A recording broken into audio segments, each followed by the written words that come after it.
Abonnez-vous, Congo Esengo TV. C'est une concertation entre l'honorable le maire du Malégui et la présidente de l'Assemblée nationale qui va donc présenter ses moyens de défense contre les griefs portés contre sa gestion de l'Assemblée nationale. Janine Mabunda, c'est quand même une... Et je crois bien qu'il faudrait bien lui laisser la possibilité, comme ça va être le cas tout à l'heure, de présenter ses moyens de défense. C'est de bonne guerre, on est en politique, ça participe à la déstabilisation psychologique, je crois. Mais j'estime que c'est quand même de grandes personnalités qui sont habituées à ce genre d'attaque psychologique. Elle pourra, sans être ébranlée, bien se défendre. Nous allons donc laisser la possibilité de suivre une défense qui va alléguer la présidente de l'Assemblée nationale.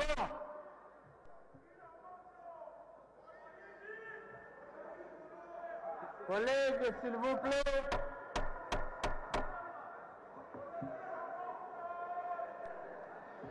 Honorable Présidente, vous avez la parole. Merci. Merci.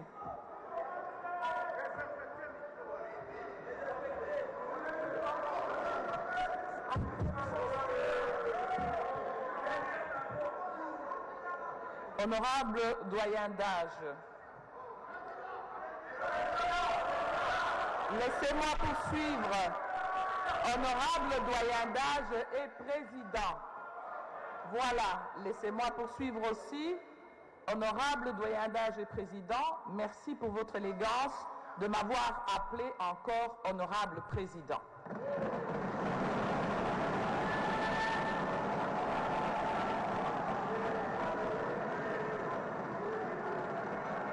Honorables députés nationaux, chers collègues élus légitimes de notre peuple, c'est avec un grand soulagement que j'ai reçu l'invitation m'adresser afin de clarifier enfin aux différentes allégations perçues d'abord sur les réseaux sociaux avant de nous être parvenues et relatives à la gestion du bureau dont moi-même à la tête de notre institution. En effet, les collègues auteurs de la pétition évoquent les faits suivants qu'ils estiment allant à l'encontre des dispositions légales et réglementaires, résumés comme suit, chers collègues. 1. Mauvaise gestion financière. 2. Des violations répétées de la Constitution, des lois du pays et du règlement intérieur de l'Assemblée nationale. Chers collègues, j'aimerais remercier l'auguste Assemblée de nous donner la possibilité de nous adresser aujourd'hui à eux, mais au travers d'eux à l'ensemble de la nation congolaise, par rapport à ces accusations qui sont portées contre nous. Mais avant ça, j'aimerais avoir une pensée émue à l'égard de notre collègue, le questeur adjoint Union, qui effectivement, comme l'a dit le rapporteur du bureau, qui effectivement a connu un accident cardiovasculaire hier tard dans la nuit. Pour revenir à notre sujet,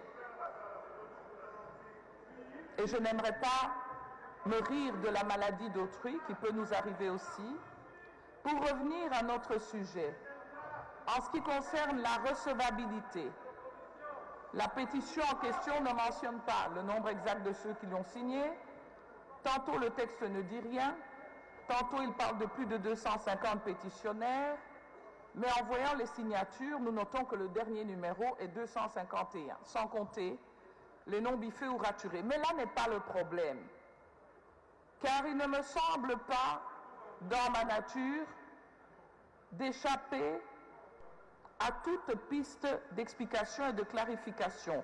Et il n'est pas non plus dans nos convictions de ne pas respecter les règlements intérieurs en ce qui concerne la volonté d'information des collègues. Ceci reste une bonne chose. En ce qui concerne l'allégation de la mauvaise gestion financière, celle-ci serait bâtie aussi bien sur l'allégation de la suppression d'un contreseing pour les opérations bancaires ainsi que sur l'absence d'un règlement financier à l'Assemblée nationale. S'agissant de la suppression du contreseing, cela est erroné parce que autant ma signature que celle des deux honorables questeurs, le questeur titulaire et le questeur adjoint, sont enregistrés dans les banques dans lesquelles notre institution a des comptes. Ces deux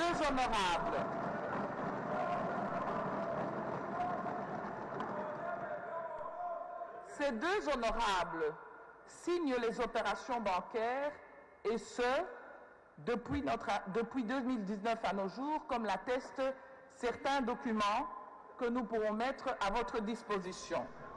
Je donne un exemple. Juin 2020, co-signature du questeur et du questeur adjoint. 31 octobre 2020, co-signature. 23 juin, co-signature. Sinon, comment expliquer, lorsque je suis absente, comment est-ce que l'Assemblée nationale va fonctionner s'il n'y a qu'une seule signature?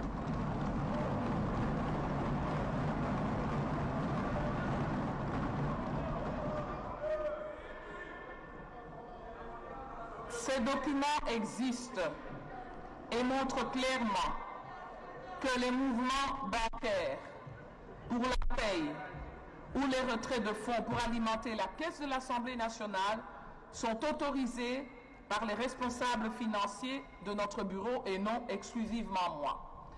En ce qui concerne les opérations de caisse pour le compte de fonctionnement de l'Assemblée nationale, elles sont toutes soumises à notre double signature. Les tickets internes de l'Assemblée nationale montrent avec détail que lorsqu'ils sont transférés via les services financiers auprès de la questeur présigne Alfani Machosi, questeur, et les envoie au président de l'Assemblée nationale. Et donc, ces documents internes conjoints de traitement financier des différentes demandes à l'intérieur de l'Assemblée nationale prouvent à suffisance qu'il n'y a pas une signature exclusive. Il peut peut-être y avoir parfois sur certains documents internes une erreur matérielle ou un manque de signature, mais je ne pense pas que c'est la réalité. Bref, il est évident que nous n'avons pas l'exclusivité des opérations financières. Ce serait bloquer le fonctionnement de toute une assemblée et je rappelle que le 7 juillet, devant cette même plénière, un comité indépendant, tel que l'exige notre loi, avait évalué la gestion pour la première fois dans l'histoire de l'Assemblée nationale, oui, pour la première fois dans l'histoire de l'Assemblée nationale, en vertu des articles 139 et 140, un comité ad hoc composé de différents députés représentant les différentes sensibilités politiques avait investigué, audité la gestion de ce bureau.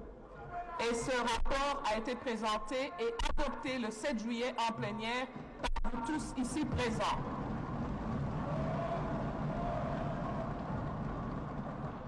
Il eût été utile à ce moment-là, in tempore non suspecto, de nous rappeler ces questions que vous avez posées. Toutefois, il faut savoir aussi qu'en vertu des articles 33 et 39, le président de l'Assemblée nationale exerce un rôle d'ordonnateur général, lui donnant un champ d'action et de supervision de l'ordonnateur délégué qui elle-même assure celle de ses services. À propos de l'absence ou de l'inexistence d'un règlement financier, là également, il s'agit d'une inexactitude.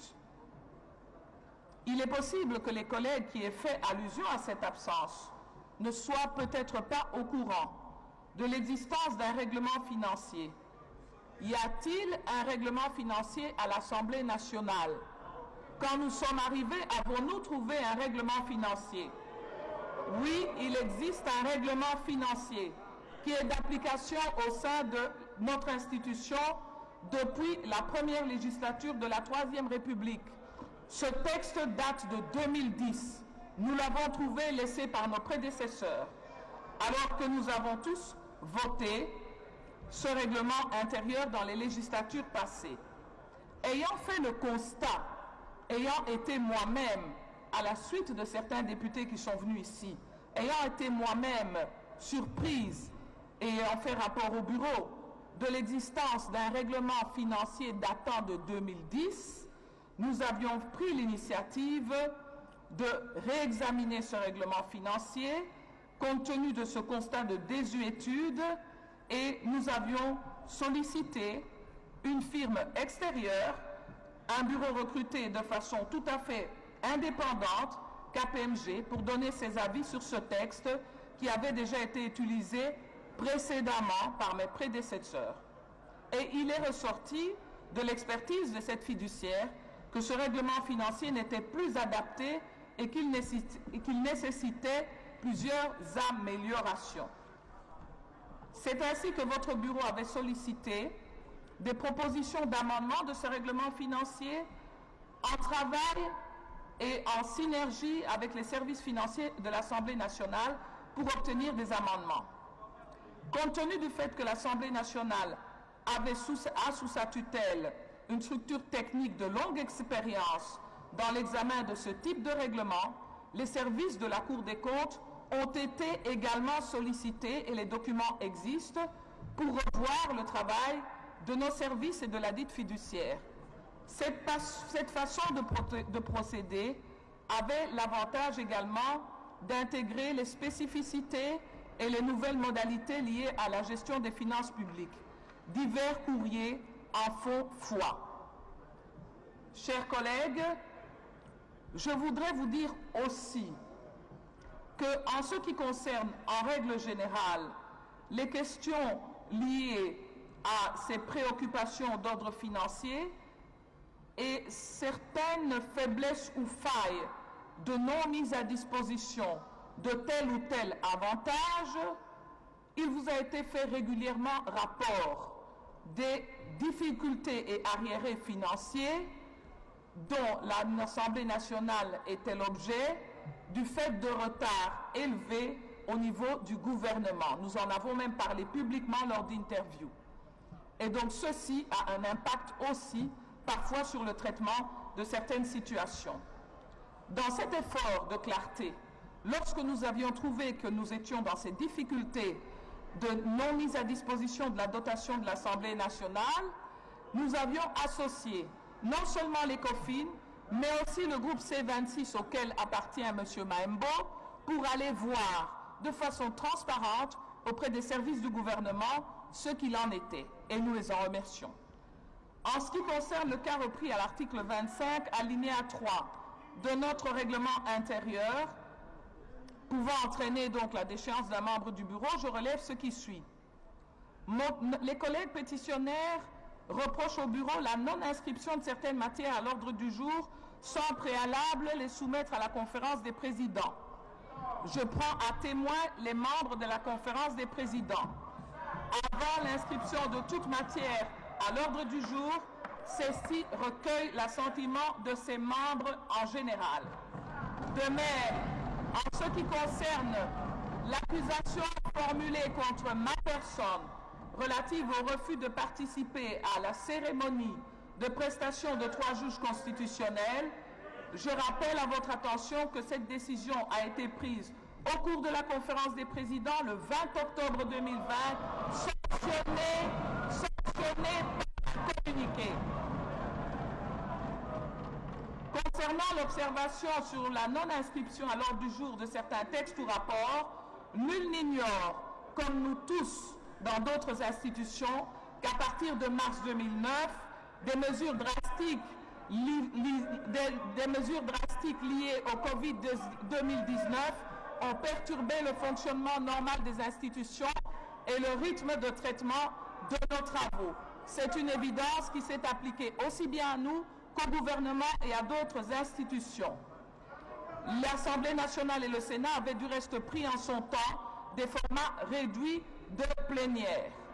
Pour les initiatives, point 7, pour les initiatives législatives des honorables députés nationaux, je voudrais saluer le dynamisme de nos collègues pour l'abondance de leur production sur ce point, mais je pense aussi que nous avons évolué dans un contexte qui n'a pas toujours permis un fonctionnement normal de l'Assemblée nationale par des disruptions à répétition du contexte de sérénité de nos travaux.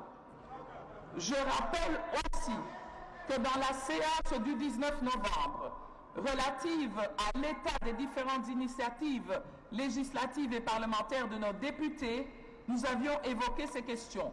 On parle ici du contrôle parlementaire qualifié de non sérieux. La vérité est que le contrôle parlementaire s'effectue réellement, mais il ne faut pas limiter le contrôle parlementaire uniquement au débat en plénière. Il revêt aussi la forme d'audition en commission. Et je rappelle pour ça cette séance du 19 novembre où nous avions évoqué les différents rapports reçus des commissions de travail. Et ce sont ces commissions de travail qui auditionnent les membres du gouvernement, les directeurs généraux. Exemple, commission infrastructure sur les problèmes d'eau et d'électricité. Enfin, s'agissant de la remarque sur le retard de début des plénières de notre institution, je partage votre souci. Nous étions aujourd'hui là, mais parfois nous sommes obligés d'attendre que le quorum soit atteint. Et le bureau se tient régulièrement à disposition. Voilà. Je voudrais en tout cas rassurer les collègues que leurs préoccupations et remarques ont été interceptées et je m'en voudrais de ne pas profiter de cet exercice pour dissiper certaines zones d'ombre. Mais par ailleurs, et comme de coutume, nous sommes dans un contexte complexe où les matières techniques demandent un fonctionnement optimal de notre Assemblée et un fonctionnement optimal suppose des moyens réguliers mis à disposition et un contexte de sérénité qui nous permettent d'avancer. Cela étant, je suis à la fin, cela étant, je peux vous rassurer, chers collègues, parce que j'ai déjà pris suffisamment de temps, mais la clarté à vos critiques était nécessaire, je peux vous rassurer, chers collègues, en toute simplicité, qu'au-delà des incidents et accidents, péripéties de tous ordres qui ont entouré le contexte de travail dans notre institution, si nous n'avons été ou mal compris, ou si vous avez peut-être mal perçu telle ou telle chose, acte, initiative du bureau et de la présidente de l'Assemblée nationale, nous nous en excusons. Néanmoins,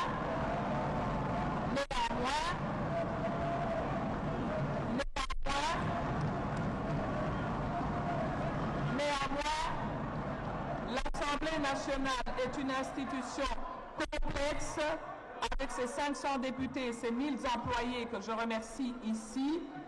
Et cela étant dit, se basant sur les éléments purement techniques et non politiques, j'invite l'auguste Assemblée à rejeter cette pétition formulée à notre endroit.